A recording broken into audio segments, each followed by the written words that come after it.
I'm on board with the Amir reveal, and I like that. Ooh, I'm not interested. Oh, really? Oh. Really? I'm like, can we just like find a time to talk separately? Yeah. Yes. Yes, absolutely. I know we've been going for a long time. We need to stay on track. We just all have so much know. to say. I know. No, it's not even the recording time. Just like, ooh, I just want to talk about spoilers. I know. No, absolutely. Like Witcher dish session anytime. Yeah. Okay. Because I have a lot of feelings. I'm all feelings as a human being. Yeah. And Witcher feelings are probably like maybe 50% of them sometimes now. Yeah. Oh, yeah. man.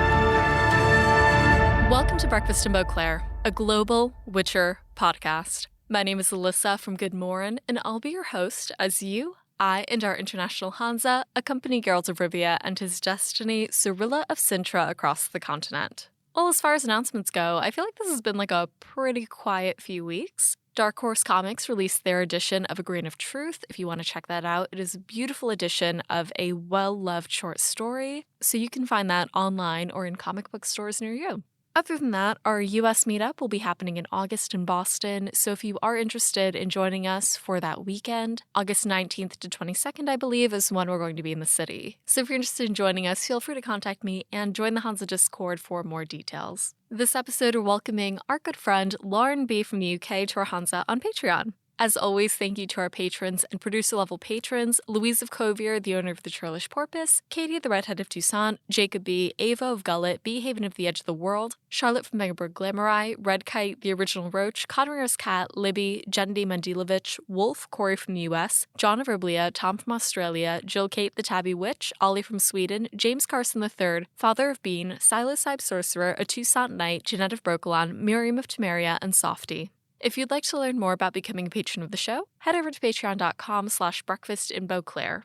As for this episode, Dallas Wheatley from the US and Emma Sherr-Ziarko from the US return for our discussion of Netflix's The Witcher, episode 204, Redanian Intelligence. Join us as we draw story and character comparisons to Blood of Elves, explore the dynamic of Geralt and Yennefer's relationship and the space between them, and discuss the expanding Witcher universe, Cahir's faith, Yennefer's development, Jaskier's breakup hair, and finding love in the frat house of the continent.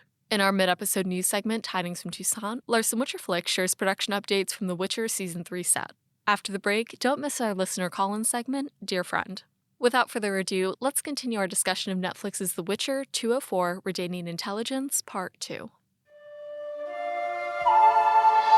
Hey everyone, welcome back from the break. When we left off, Triss Merigold had arrived in Kaer Morhen to help Ciri train as Yennefer and Cahir are on the run in the city of Gorsvalen. In this next scene, Ciri gets to know Triss over dinner, and Geralt reveals that he brought Triss to the keep for her training. This entire scene is just references to Blood of Elves.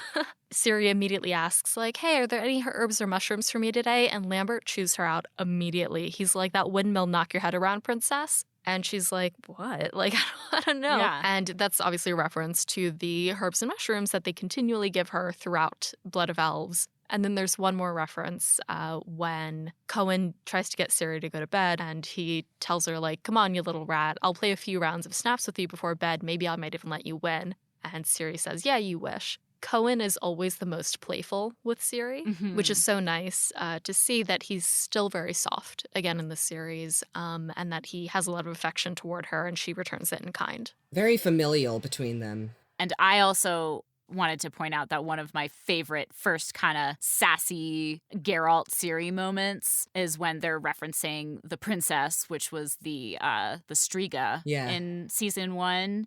They say something about, like, how nasty was she? And Geralt says to Ciri, like, nastier than you even. Incredible. And it's just, like, a nice moment. And, like, getting to see some of Geralt's, like, kind of sardonic but like grumpy dad moments. I'm not a regular dad. I'm a cool dad. Dad. Like, being comfortable in his home, like surrounded by people that he knows really well, you're seeing the layers kind of peel away on him.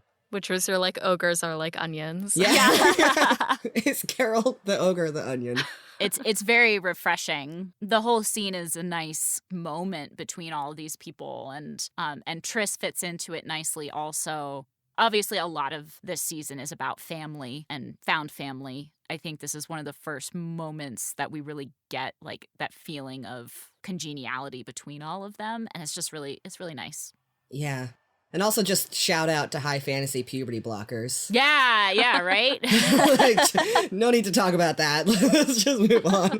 In my habit of finding as many things gay in a piece of media as possible, this was one of those moments, and probably because I'm being colored by my experience with the game, it is a very real option that you have when you're playing through series flashbacks, is playing her as straight or lesbian. Uh-huh. Every time I see Ciri and Triss on scene together, I'm like, Ciri's got a crush on Triss. Like, I don't know if that's real. I've decided it is. I'm just gonna stick with it until something different happens. Spoilers. I know, I'm like, I can't say anything. Yeah, I know this is a spoiler for you, so I'm not gonna say anything. But let's just say you're not alone in that fan theory, Dallas. I know I'm not. Like, especially when you see, like, the tiny little things that are being done on her end. Like, first she meets Triss, and, like, she's all grumpy and shit, and then, like, the second Triss compliments her, she perks up, she comes out the next time, she's got a flower in her hair, she's, like, all combed and pretty, and she's like, Triss, do you like how I look? Like, it's visceral. It's very visceral. I think whether you view it as, like, Ciri has a crush on Triss, or is just, like, kind of idolizing her as a kind of an older sister figure,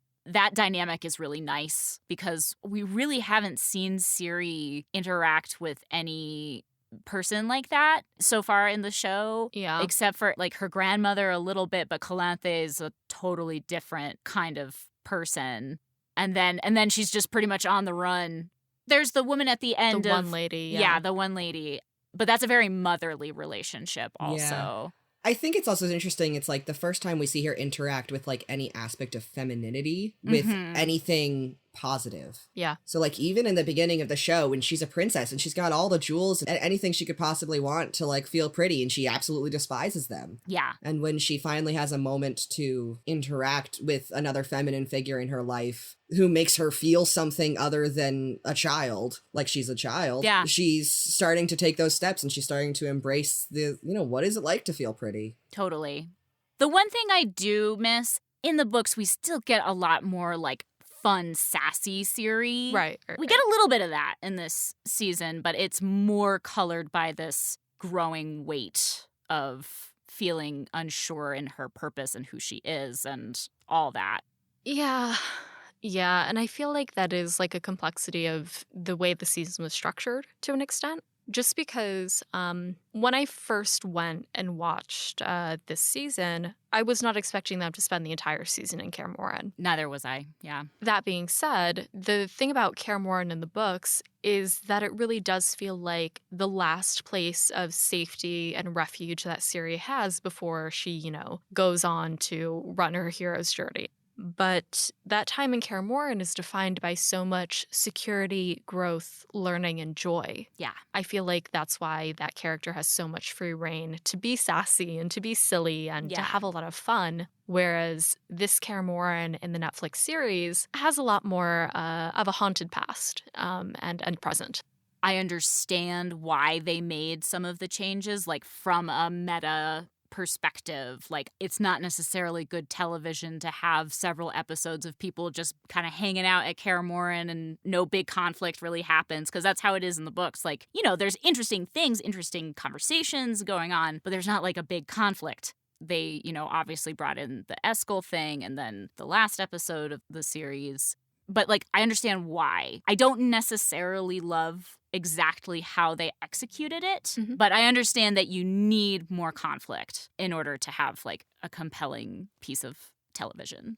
In the next scene, Cahir and Yen attempt to escape Gor's Velen and find themselves in the sewers with two escaping elves, Dermain and Balian. So Cahir and Yen attempt to escape Gorsvalen because they run into some violence on the street, and they're like, nope, not about this. So they go down into the sewers and bump into some people who are also escaping. I think it's a really fun scene for multiple reasons. Dermain is played by a deaf actor, Jamal Ajala. He tells Balian, like, they're on our side. This is the traitorous Elven mage and the Nilfgaardian war criminal. They're on our side. I recognize them from the pamphlet. Yes, exactly. Yeah. And Balian is just like, no one's on our side, you trusting idiot. Yeah. And that was probably the first time in the episode that I was like, LOL. Yeah. Felt so real.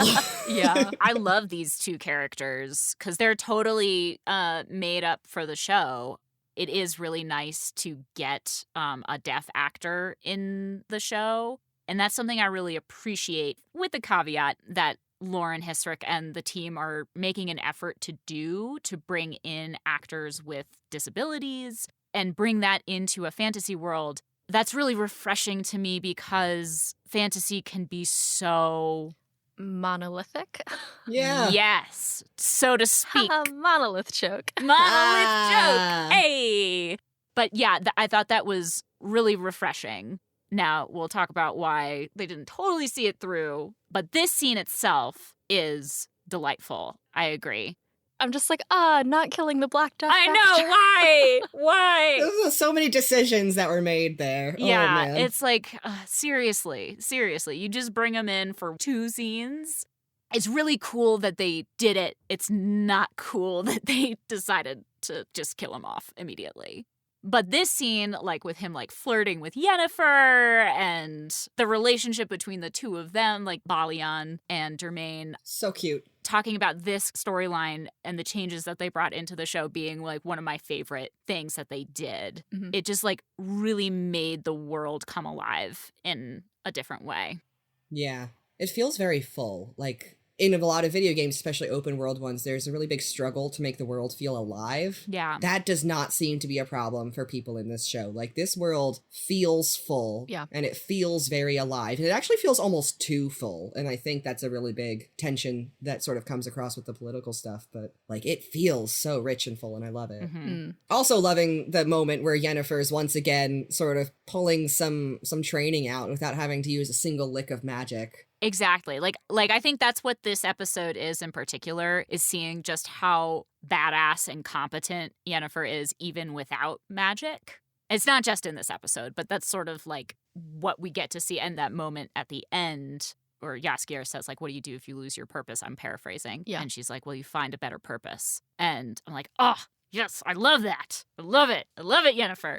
And she chooses what to deploy and when. Like, she's very gentle with Dermain in this scene, which is something we don't often see from Yennefer. Yes. And she seems pleasantly surprised by his demeanor toward her and his infatuation, even as brief or as fleeting or as surface level as it may be. She seems to, take that in kind and, reflect it back and acknowledging what he says about her and to her. Yeah. We're seeing a level of competence in Yennefer that she is almost choosing to ignore in herself. Yeah. She comments on this quite frequently in some of these episodes. It's like, magic is not the only thing we learned at this school, but it seems to be the only thing that she thinks was worth learning with regards to herself. She definitely, I think, gaslights herself a little bit into believing that magic is all she has, even though she has all these other interpersonal skills and physical skills. And just reading people. Yeah. She's really good at reading people. And that's something that we see throughout the show. You mentioned this earlier. I just really want to give a shout out to Anya Chalotra because she's so good. She's so good. And like you said, like she's captivating. Everything she does is unexpected but feels perfect. Mm-hmm. Just as an actor, like from an acting perspective, like if I were given this character, I would play it a totally different way. But I am so glad that she is the person playing this part because there's something kind of effortless about it. Yeah. Even in like one of the after shows that Netflix did about The Witcher, one of them, Henry Cavill, of course. Oh, Henry. Yeah, I know. Him. Yeah. That one. Henry turned to Anya and just said, like, Anya's performance is brilliant because of the subtlety that she brings to every single scene. And that's definitely true, and especially in a season in which she has lost her magic, she needs to get by on the context of her character alone. Yeah. And that's delightful to watch. Like, also props to the writers for giving us these moments where Yennefer really does have to let her guard down. Because coming again from the perspective of the games, you're seeing a very guarded, very like meticulously crafted side of Yennefer because you're only seeing her from one perspective. Yeah. And you're not seeing her as she's essentially going through what she goes through to build that facade that she's always putting on. That's what happens when you give a character an arc. What? Wow. What? I had no idea. Shocking. I know, right? And that's something in the books, too. Like, for a while, for a long time, we only kind of see that side of Yennefer that you're talking about, Dallas, from the games. Over the course of all the books, we get to see her grow and change, and we get to see more of her softness and subtlety. But I really like that the show is bringing that in sooner and really fleshing her out. It's just a joy to watch. I love watching Geralt and Yennefer develop independently. Like, the more scenes they have apart, the better, honestly. Like, yes, obviously endgame, but like, the characters, their uniqueness, their individuality is so potent. And there's something to be said about, like, as they come together and come apart, every time they come together, it's something new because we don't know where they are anymore. Yeah, they're new people. Yeah, exactly. They're new people. So it makes it thrilling. It makes their story thrilling and their journey thrilling. I'm coming off of a Bridgerton high as we're recording this. Yeah.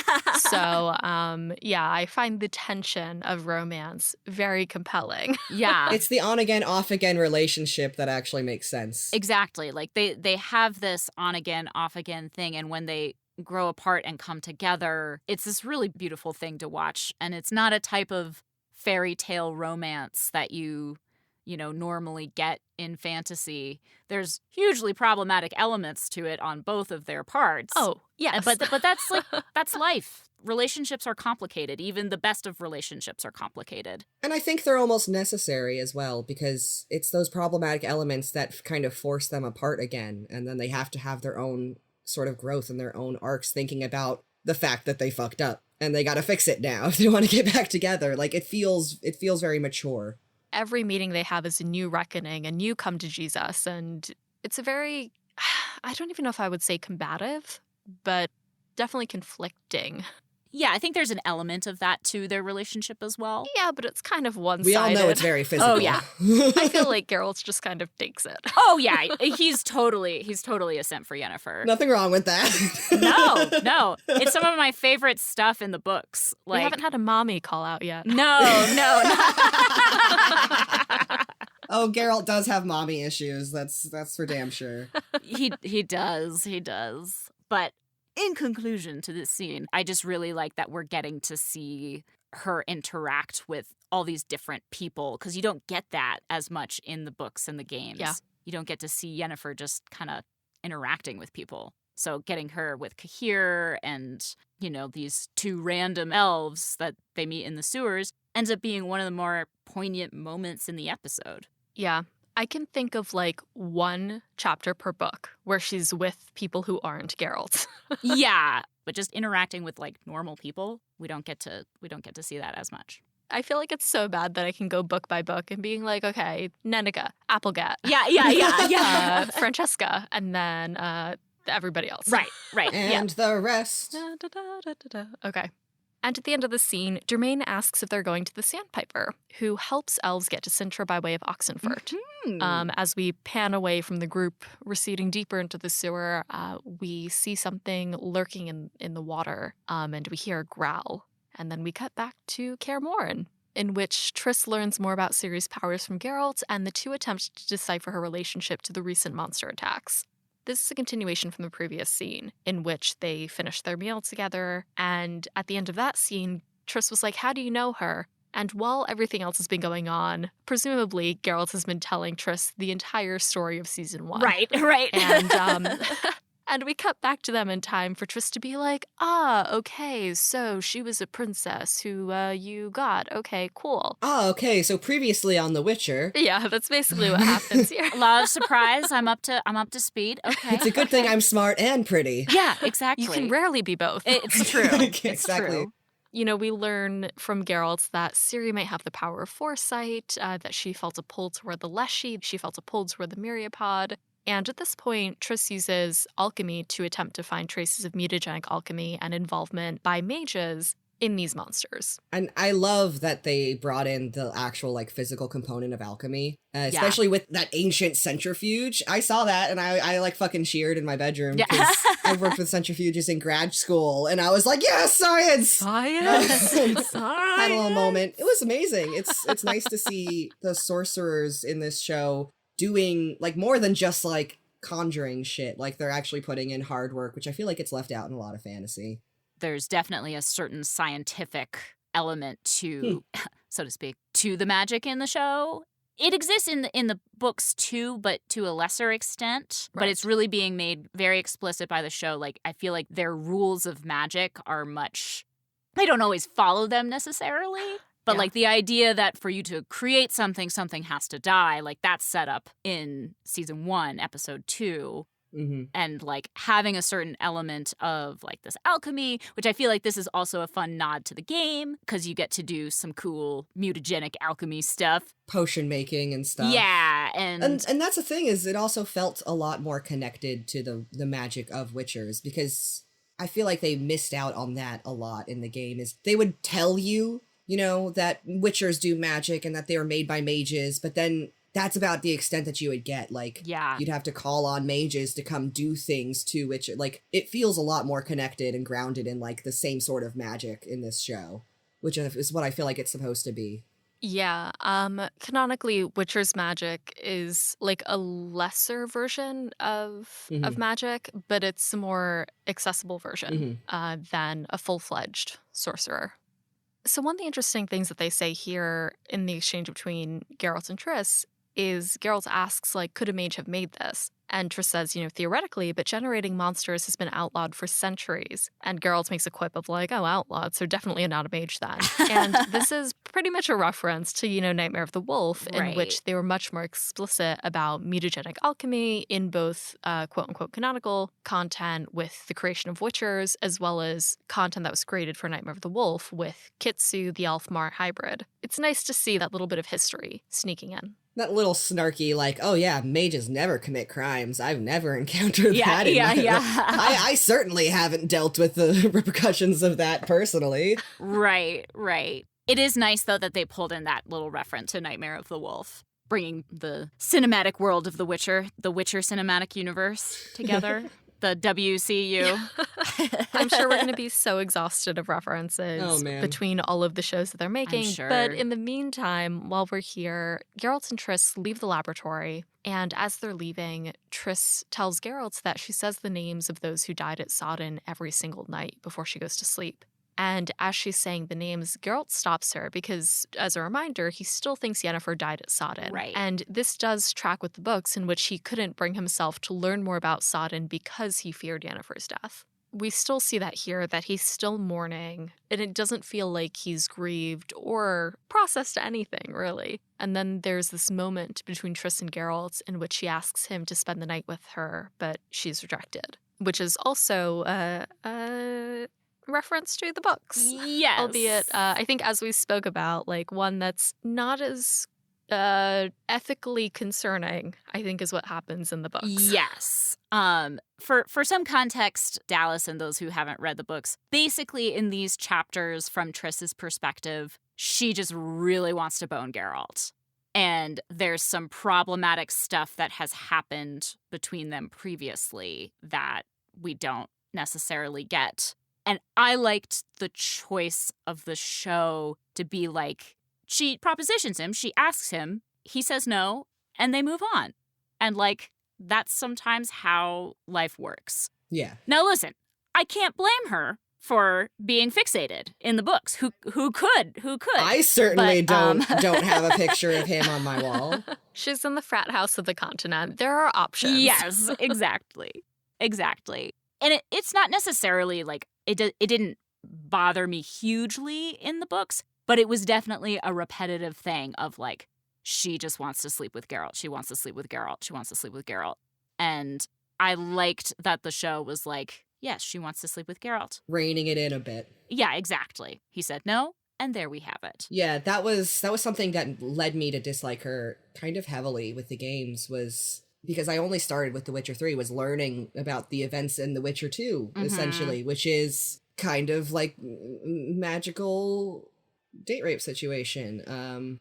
Very unpleasant, and yeah. And that is essentially what happens in the books as well, or it's referenced. We don't actually see it. But yeah, that's super problematic. Not great. Not a good look, Triss. If they had brought that into the show, they would have had to do it in a very delicate way, I think, because also this Triss in the show is a little bit different than the Triss of the games and the books. And I like this Triss a lot. I like this version of Triss. And I also like that part of what we're getting with Triss, in previous episodes and in this scene a little bit, is she's processing trauma. She's aware that she's processing trauma as well. And so it's kind of refreshing in a way to see a character kind of handle their trauma, for lack of a better word, in a pretty healthy way. And to name it as well. Yes. Like the way that she literally explicitly said to him the next morning, like, I am in pain. Yeah. And that made me attracted to your pain because things have happened. Yeah, although that line even gave me heebie-jeebies. Like, I was like, ooh, no, I don't like that. It's definitely a problematic thing. If she's recognizing it as a problematic thing, sure, I like that. And I think she is in the show. I do think it lends to the complexity of her character, though. Like, if she was perfect goody-goody, like, she'd be boring. Yeah. And she would also just kind of flatten out the entire experience, I feel like. Like, I do appreciate that they're still keeping some element of flaw in her. Yeah, definitely. As gross as the flaw is. Yeah. know? Yeah. And, but again, like, yeah, a little bit of heebie-jeebies, but nothing compared to what was in the books. And that's just also something that's not really dealt with in the books either. No. It's, like, mentioned, and she keeps trying to sleep with Geralt, and he keeps being like, no. I mean, it's a nice little touch of learning about consent within this world. Yeah. So I liked the way they handled it. I liked the way they changed it. I think it's probably the only way they could have. Yeah. And they did a very good job. Yeah. Before we continue our discussion, we're going to hand it over to Larson Winterflix for recent news in the Netflix show. When we come back, Dallas, Emma, and I will continue our discussion of Redanian Intelligence.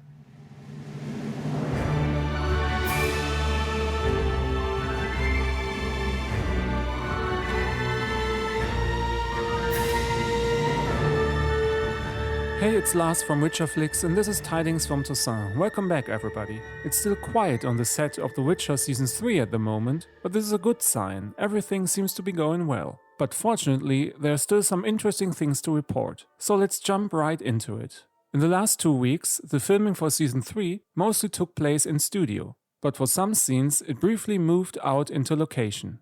According to Redanian Intelligence, director Genja Montero filmed some scenes with Henry Cavill and Joey Batey in Surrey for her episodes 3 and 4. At night, she continued to film more scenes, this time with Freya Allen. These scenes included a camp with stunt people, horses and extras. What exactly they were filming at day and at night is not known, unfortunately. Other actors that were filming around this time, and that we know of, are Royce Pearson, who plays Istrid, Tom Canton, who plays the elf Philafandrel, and Cassie Clare, whose role as Philippa Eilhart will definitely be bigger in Season 3.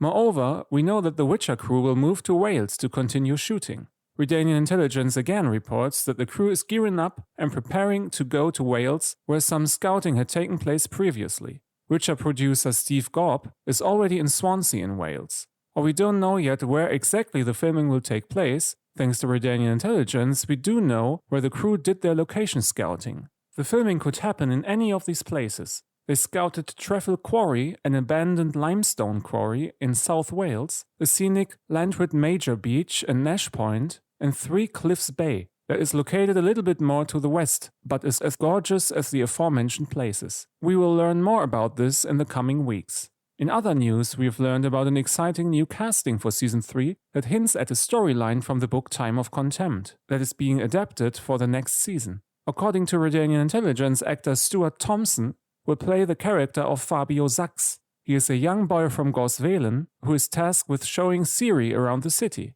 During their tour, they stumble upon a wyvern on Gorsvalen Marketplace, and it gets very wild. At this point, Ciri gets the chance to show her fighting skills that she had learned back at GoodMorhen. Fabio Sachs, by the way, will appear in one of Ganja Montero's episodes, which means Ciri will arrive in Gorsvalen in episode 3 or 4. Besides Stuart Thompson, Redanian Intelligence has learned about 3 more castings. While Lucas Aurelio, known for The Power or Heroes and Villains, will play a character named Anthony, actors George Wigzell, who was in Bridgerton, and Abe Jarman, who played a role in The Inside Man, will play characters we do not know yet. Last but not least, we know who will be in charge of Season 3's soundtrack, and hopefully various new Jaskier smash hits. Composer Joseph Trapanese will return for the new season. He was already entrusted with the music for Season 2. Anyway guys, that's it for me for today. I hope you all stay safe and well. We talk again in the next episode of Breakfast in Beauclair. Until then, thanks again for listening and good luck on the path.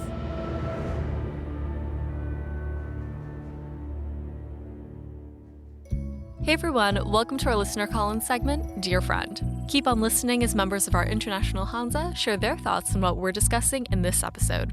Hi Hanza, I'm Charlotte from Denmark. I was excited to finally see Jaskier again this episode. His reintroduction was cleverly done, with a lyrical reminder of where we left him in Season 1, also in relation to Geralt. And I love that he got to have kind of a Taylor Swift moment with this breakup song, and that it was even pointed out by Yennefer. Hi, this is Michelle in Mexico. This detail comes from my classically trained musician boyfriend. The way that the cellist is holding her bow in Jaskier's performance of Burn, Butcher, Burn is very old-timey, like 1930s or 40s, I think he said. And just that attention to detail really makes the show stand out as a whole. Hi, this is Lena from Canada. Something I liked about this episode was the theme of fire, like Yen talking about losing her magic because she used fire, Cahir's draw to the white flame, Triss's trauma from her fire injuries, and Jaskier's burning emotions after his heartbreak. It speaks to how fire can cleanse, it can destroy, it can make you rise from the ashes and find a new light and a new purpose, which is a general theme of the series, I think. Hi, this is Mindy from New Jersey. My favorite moment in all of Season 2 was Cahir telling Yen, "You were amazing at Sodden," which is hilarious because it was him that she was fighting at Sodden. And what I love about it is that it shows that enemies can become friends and that Cahir has an emotional side, a sympathetic side, a human side, and I'm really looking forward to seeing that develop. Thanks to Charlotte, Michelle, Lena, and Mindy for sending in their thoughts on episode 204, Redanian Intelligence. Hear your voice in a future Dear Friend segment by emailing greetings@breakfastinbeauclair.com or DMing the podcast on social for more information. Hey everyone, welcome back from the break. When we left off, Yennefer and Cahir had joined forces with 2 elves as Triss begins to investigate Ciri's powers. In the next scene, after Germain is killed by a monster in the Elven Aqueducts, Yen and Cahir follow Balian to the Sandpiper, who is revealed to be Jaskier. In this scene, we're back with Yen and Cahir. They're going through the aqueducts, and Yennefer asks about Germain's cut ears, which was something that I didn't pick up on my first watch because it is so dark in these shots. Yeah. But apparently she's referencing his cut ears. I guess they cut off the tips of their ears so that they could, sneak around slightly more unnoticed. And this is when they tell the story. I wouldn't have seen it had I not been watching on my on my laptop instead of on an iPhone 3 inches from my face. Right. But yeah, so they mentioned that they used to work at a dwarven-owned bank, but then were attacked by villagers a week ago. And then ever since the elves took refuge in Cintra, the North has been claiming that all elves are sleeper agents for Nilfgaard. Right. And this is certainly something that we see in our own history, throughout history. The thing that comes to mind for me is Japanese internment camps in World War II and, many others as well. But yeah, we continue on through this scene. Germain monologues about the life that he's going to have in Cintra, about the wife and the chickens, and he's going to have so much fun, and it's going to be a rich and fulfilling life, and he's going to have his own little plot of land, and immediately dies.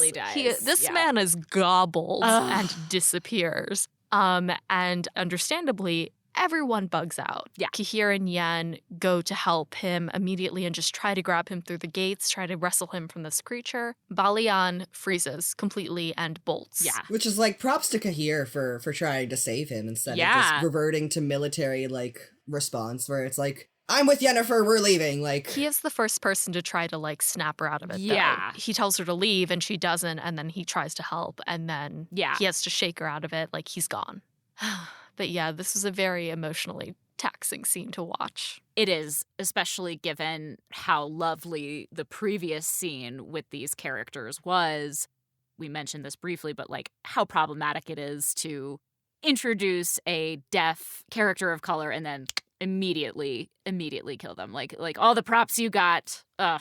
So close. It's something that's kind of bothered me since season 1 as well, because we get Dara. We get like a first prominent, like specifically dark-skinned character who is kind of pushed again to the wayside after like, what, 2 episodes? We do have Fringilla, however. Yes. And then we get Fringilla, you know, then she becomes our next prominent black, but specifically dark-skinned character, and she's kind of the only one that remains at this point. You know, at the end of season 1, it was like, I assumed I'm never seeing Dara again, because he's in Brooklyn. You know, we get Dermain, this beautiful, like, sweet... The sweetness of this character is really shining through in this dingy, disgusting cellar, and in less than 30 minutes, he's gone. Yeah. It was like Whiplash, and it left a really bad taste in my mouth, and not in a good way. Again, from like a story perspective, I get the like trick of revealing a really likable character and then killing them. Like that's a thing that a lot of shows do.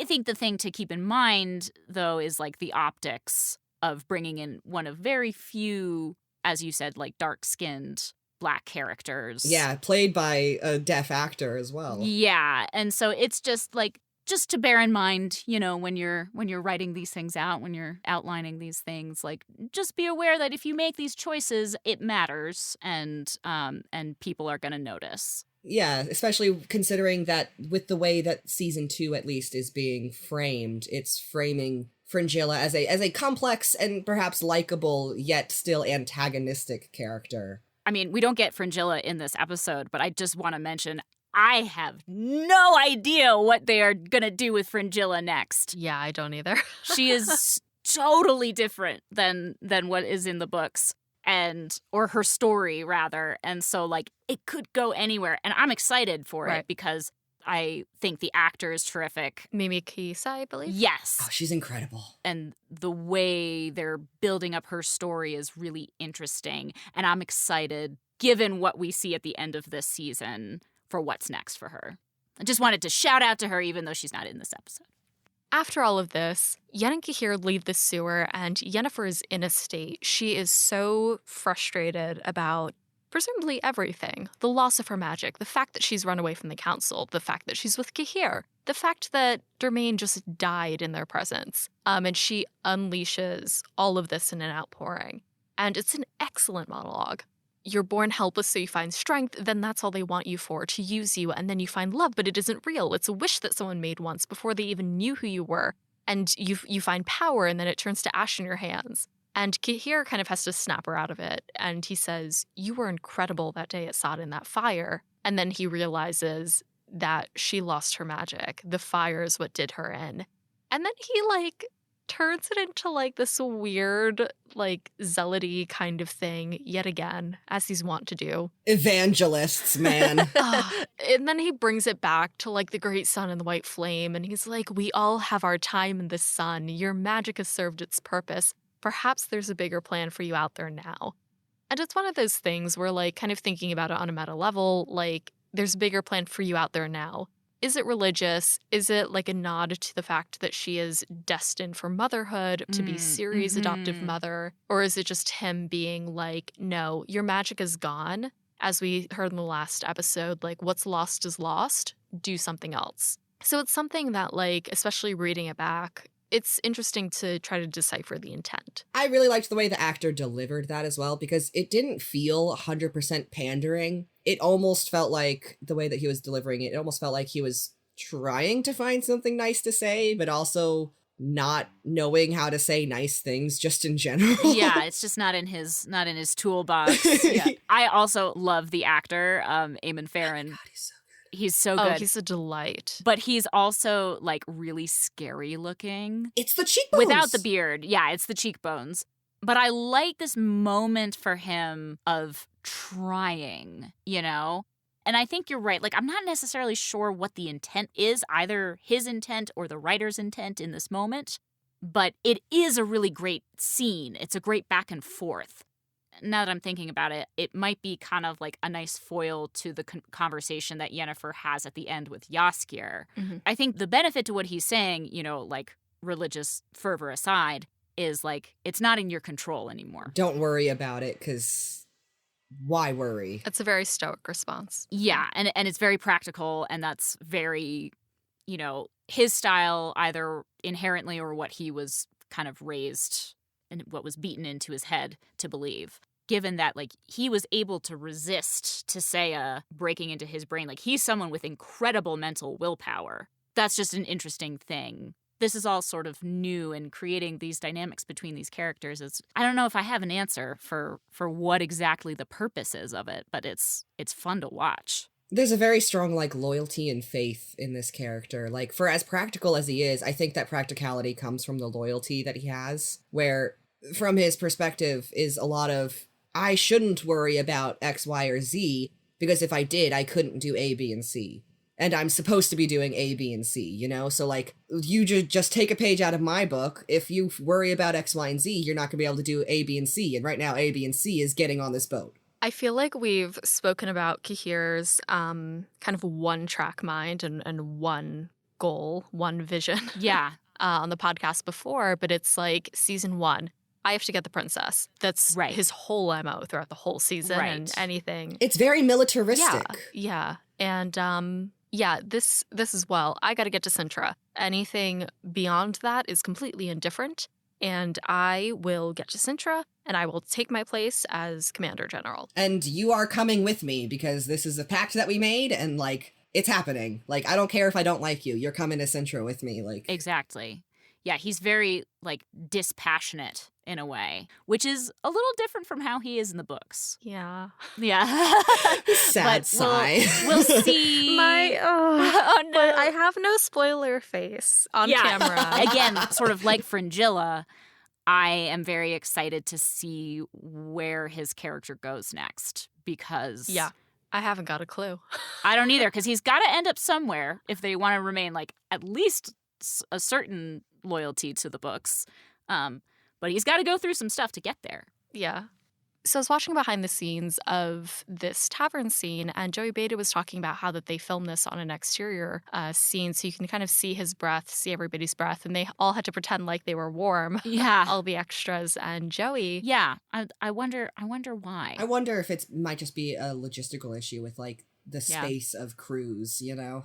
Especially because taverns are very dark. Yeah. And if you were, like, completely covered, you wouldn't be able to, you'd have to bring in, like, artificial lighting, essentially. But I did notice it, because I hadn't noticed it before, but you can see his breath in the scene, which is kind of a nice touch. I just assumed it's because buildings were terribly built. Yeah. I mean, also that. Yeah. No insulation whatsoever. No insulation. Nope. Who can afford firewood? Yeah, come on. So after Yen and Cahir go at it in the street, and after Yennefer reveals that she's lost her magic, Cahir reveals the extent of his torture at Aretuza. They see Balian on the other side of the square, and they immediately follow him because this dude is a little rat who ran away at his friend's death. Yeah. And they discover the Sandpiper. They go into a tavern, and Yennefer recognizes that voice from anywhere. The Sandpiper that smuggles people to Cintra is revealed to be Jaskier. And at this point, he is singing one of the songs of the season, Burn, Butcher, Burn, which is a delight. Taylor's version. It's a Taylor Swift breakup song is what it is. Oh, 100%. Yeah. 100%. And it slaps. I downloaded it, like, immediately. And Joey Beatty is part of the band called The Amazing Devil, and Yes. I didn't realize that they were the same person for a while. Like, I've been listening to The Amazing Devil for a while now, listening to Joey Beatty for a while now, and the quality of the songs in The Witcher are very reminiscent of The Amazing Devil. So, like, The Amazing Devil's songs have that very, like, lyrical poeticness about them, and the instrumentation and the harmonies, they're all very bardic. So it's interesting because Sonia Belousova and Giona Ostinelli were the composers on season 1, and then they left before season 2. Presumably, I'm assuming that it's so that they could work on The Thing About Pam with one of the previous writers of The Witcher as well. But for this season, they got a new composer, Joseph Trapanese, I think. Trapanese. I was like, it's not trapeze. But say it's trapeze. close. It's close. It's close. It's the Italian trapeze. Trapanese. Trapanese.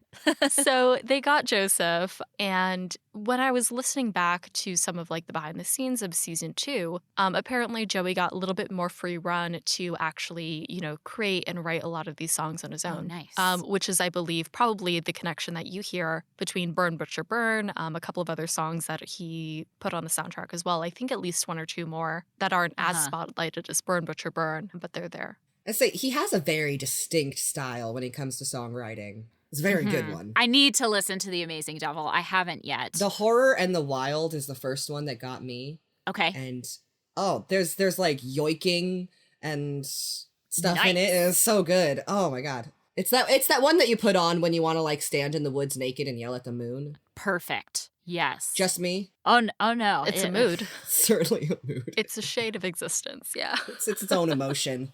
I think that this reveal of Jaskier is maybe my favorite moment in the whole season. And it was so good that they did it twice, and I'm on board with it because we get the same scene, but from a different perspective in the next episode.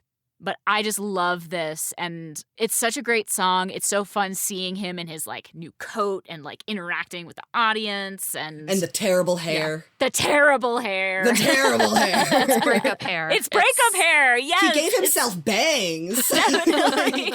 Of course it's breakup hair. It's so beautiful seeing that like the soft, vulnerable core of what we mostly know as the playboy. Right. That is Dandelion. Right. Like I feel like most of our interactions in the game and at least from what I've read of the stories is that he's a womanizer. He's such a womanizer. Like even if he isn't, he puts on the show that he is. And he is also. And he is. Yeah, he is. To see him there and to see him taking down that shield essentially when he's talking to Yennefer, coming down onto her level and being like, we're both in very bad places right now and now is not the time to be a dick. One thing that I do love about Dandelion / Jaskier, despite the fact that he is a womanizer, the thing about him, he's presented as this kind of foil for Geralt throughout the stories, throughout the books, throughout the show, but he is brave as hell. And that is something that I just always keep coming back to with him. I love in this season that they have him being like this kind of underground railroad facilitator while still being himself. But like the conversations that he has with Yennefer are some of my favorite because he's like come into this awakening and this realization of like social justice. What I like about his bravery on top of that is how earnest he is as a character. He's always so earnest in his interactions with other people, with Geralt, with the tenderness he shows Yennefer in this scene and throughout the scenes that they have together. But it's also that thing of just like, he has no practical skills, but he happens to find himself in the most dangerous of situations, always on Geralt's tail, with no self-defense whatsoever. Yeah. But he tries so very hard, and he is so caring about being there. So, yeah, that's one of the things that I enjoy about his character. Absolutely. Absolutely. Jaskier is a baron, right? He's a viscount. Oh my god, now I'm going back to Bridgerton. Wait, that's a big deal. Yeah. It's a big deal. I was gonna say, because Now I'm he getting sort of waltzes through a lot of these interactions with that poise and that privilege of, well, I'm so rich and titled that like no one would dare. Yeah, his full title is Julian Alfred Pancratz, the Viscount of Lettenhove, I believe. So wait, yeah, now that I've watched Bridgerton and I like get it, oh fuck, that is a big deal. That is a big deal. Yeah. And yet he's chosen to live this life as a bard. Like that in itself is a very brave decision. Yeah, yes.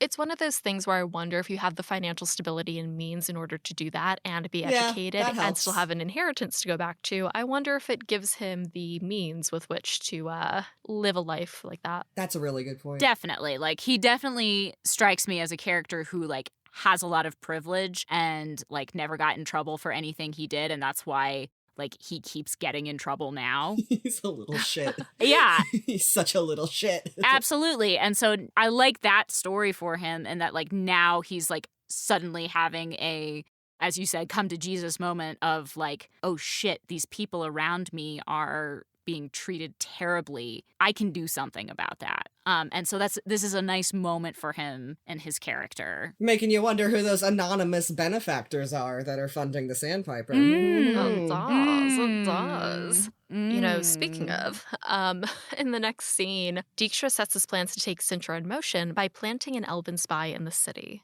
Dara. I had an entire theory about when and why we would see Dara, which you've probably heard about in episode 203 whenever we cover it. So I was interested to see him here for the first time because my conspiracy theory did not come to pass. That being said, we get such an interesting insight into Dijkstra and the politics of the Northern Kingdoms in relationship to Nilfgaard, especially in this little monologue he has with this owl. And I will read out some of it because it's genuinely interesting. When he talks about Emir, he says, that's the problem. No one knows his proclivities. For the record, he's debating planting some sort of sex worker, either female or male, and this is why he brings that up. No one knows his proclivities, no one knows anything about him, who he is, where he is, what he wants, and nothing he does makes any fucking sense. We need to get as much information as possible. Whoever we use needs to be inside the city walls for a while. But that narrows down our options considerably. Now that is an out-of-the-box idea. Getting an elf into Cintra won't be a problem, but it needs to be the right one. Someone malleable, distrustful in all the right ways. As we've said, Dijkstra is very politically adept, and he has the support of this owl, who both gamers and book readers will recognize. But yeah, it's interesting to see the perception of Emir, of the great sun, the white flame on the north. They don't know anything about him, which is fascinating. Yeah, I like that that's said explicitly because Emir is this kind of nebulous character in the books.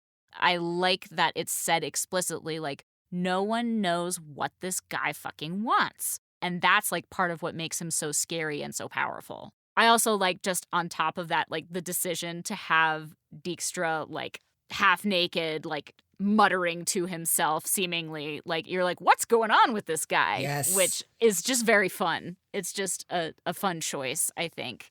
I think it was a great look into his psyche and, like, his thought process, too. Yeah, like someone, as you said, Alyssa, like, he's so politically adept, so the way his mind works is... People who are good at politics, they're smart as hell, and so their minds are, like, always going. And so this is just a fun little scene.